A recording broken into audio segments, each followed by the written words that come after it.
Pakistan is facing a tense security and political environment today as the fallout from the US-Israel war on Iran continues to ripple across the country, while a deadly militant attack in the northwest highlights ongoing internal security challenges. The most serious development overnight came from Khyber Pakhtunkhwa's South Waziristan district, where a roadside bomb targeted a police vehicle in the town of Wana. The blast killed 4 people, including 2 police officers and 2 civilians, and wounded around 24 others. The area lies close to the Afghan border and has long been affected by militant violence. While no group immediately claimed responsibility, suspicion is falling on Tehrik-e-Taliban Pakistan, which has intensified attacks against security forces in recent years. Meanwhile, nationwide tensions linked to the Iran conflict remain high. Protests against the US and Israeli strikes on Iran continued yesterday in several Pakistani cities, including Islamabad, Karachi, Skardu, and Gilgit. Hundreds of demonstrators gathered at rallies and sit-ins condemning the attacks and expressing solidarity with Iran. Security forces remain deployed in sensitive areas, particularly around diplomatic compounds, including the US Embassy in Islamabad,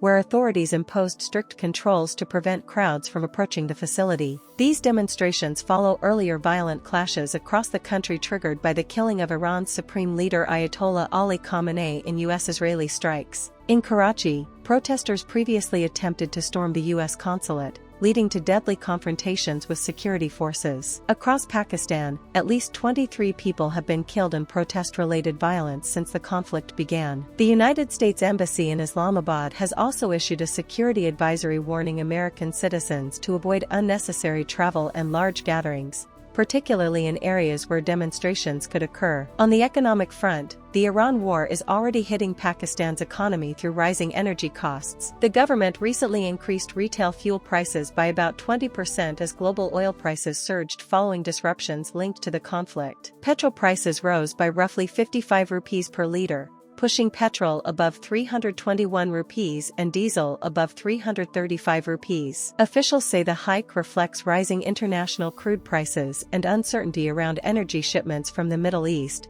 where Pakistan imports most of its oil. The price increase triggered panic buying at fuel stations in several major cities as consumers rushed to fill tanks before further adjustments. The government has warned against hoarding while assuring the public that reserves remain sufficient for now. At the diplomatic level, Pakistan is also navigating a delicate regional balancing act. Officials have signaled support for Saudi Arabia under a recent security agreement while also attempting to avoid direct confrontation with neighboring Iran, reflecting Islamabad's effort to stay neutral in the widening Middle East conflict.